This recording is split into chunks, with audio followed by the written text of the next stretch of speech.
Okay, great. Excellent.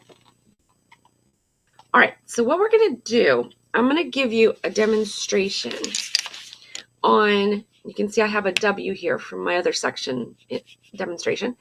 We're going to go over how to do this. Let me get my blank paper. And then I'm going to show you how we're going to do our 1 point perspective. I'm going to fold my paper in half, so I'm going to use the one. And I'm going to use a blue permanent marker so it shows up better. But you should use pencil when you do this so you can erase.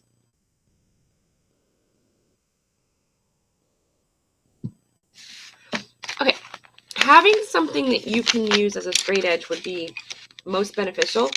If you don't have a ruler, that's fine. You can just use something with a straight edge. So I'm just using a box of oil pastels for this. The first thing you're going to do, and again, you're doing this in pencil, but I'm doing it in marker so you can see it better, is you're just going to make a line in the middle of your page. I folded this in half, so just imagine that this is the full page. Then you're going to pick a spot to be your vanishing point. We're just doing 1 point perspective on this. So it's just a line with a dot. Then for your word, it's going to be your first or last name, so you can pick. So I'm going to do Watts, and I want to make sure that I write my letters like this, not like this. So if I write them like this, it's going to make my life a whole lot easier. And we want to write them like this because you can see there's points all around the letter. This one doesn't really have any points. So I'm going to do, let's do this one down below the vanishing line, that vanishing point, and the horizon line. And you can do yours on the line, above the line, below the line. You can put these wherever you want. And I'll show you what happens when we do this, and that'll help you decide where you want to put it. So again, I'm trying to make this as boxy as possible. I do recommend all capitals because they do tend to have more boxiness being capital letters. And you're going to do this in pencil, remember. Now, S, can't really make it boxy, but I can make sure that I make the end of that, the points there. So if you have a letter like C or S that has a curve to it, make sure you put those points in. Okay, let me grab a different color for my lines. Okay. All right, so for my vanishing lines, my vanishing perspective lines, I'm going to just take and find the corners, and then you're going to just draw lines in the corner, again in pencil, to those corners of your letter. So I'm going to do that with all of my letters, and you'll see as I do this why you want to do this in pencil, because it gets real messy very fast.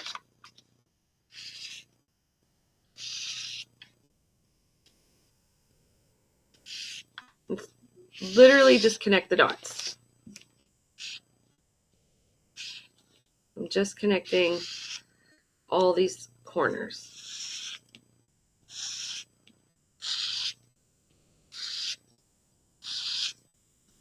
All right, so you can see all of those lines. Now those would be pencil on your example, but you're going, because you're going to be using pencil, it won't look this messy.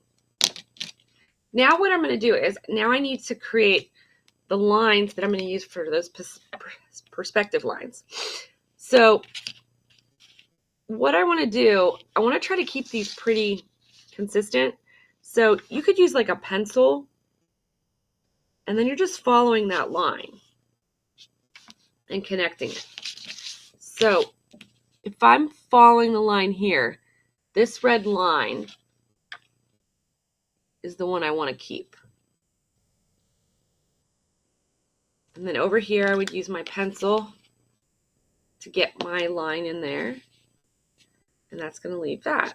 And then I'm going to connect that. Here, same deal. Same deal. And then there. So that's going to give me that W. And then you're just going to keep going until you've filled in all those lines of perspective.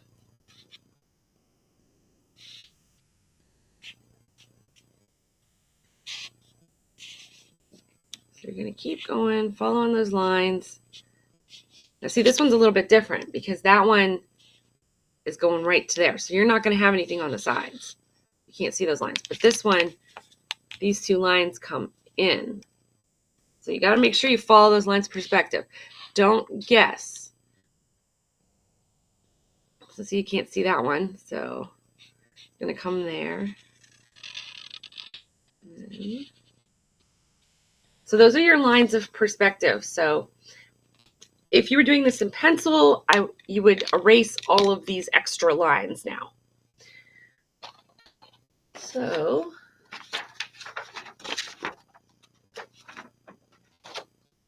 here is an example I did earlier.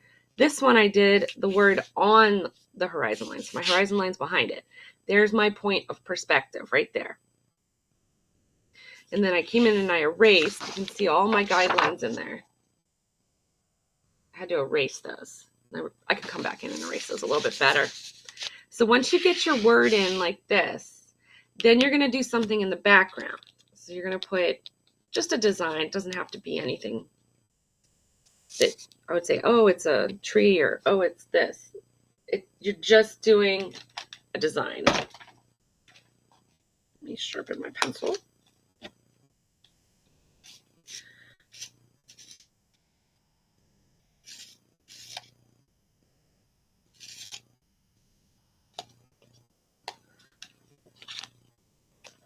So I'm just going to do just like a swirly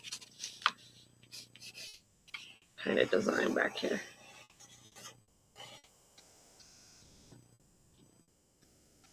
I just did kind of a swirly design. Now, what I would do now is, now I need to start thinking about shading. So I'm going to decide where my light source is. If it helps you draw a circle, think of this, the same thing you did here. Think of it the same way, because the light's going to come from this and it's going to hit your letters. Imagine these are all three-dimensional. So if this light is hitting this T, I'm going to come in and shade the front like that, because the light's going to hit that. So the light's hitting the front. But it's not going to be hitting in here. So I'm going to need to make that darker, because we don't want, the light's not hitting there, so it's a shadow. Make sure you keep following those lines of perspective. Don't start second guessing where the lines are. Perspective is pretty scientific in how you do it. Don't change those lines. Keep them the same.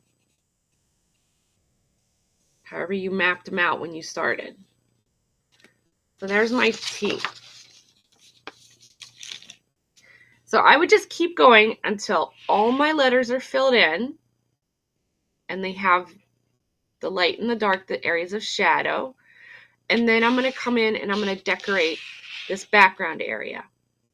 Once I have all of that done, then this is done and I can turn it in.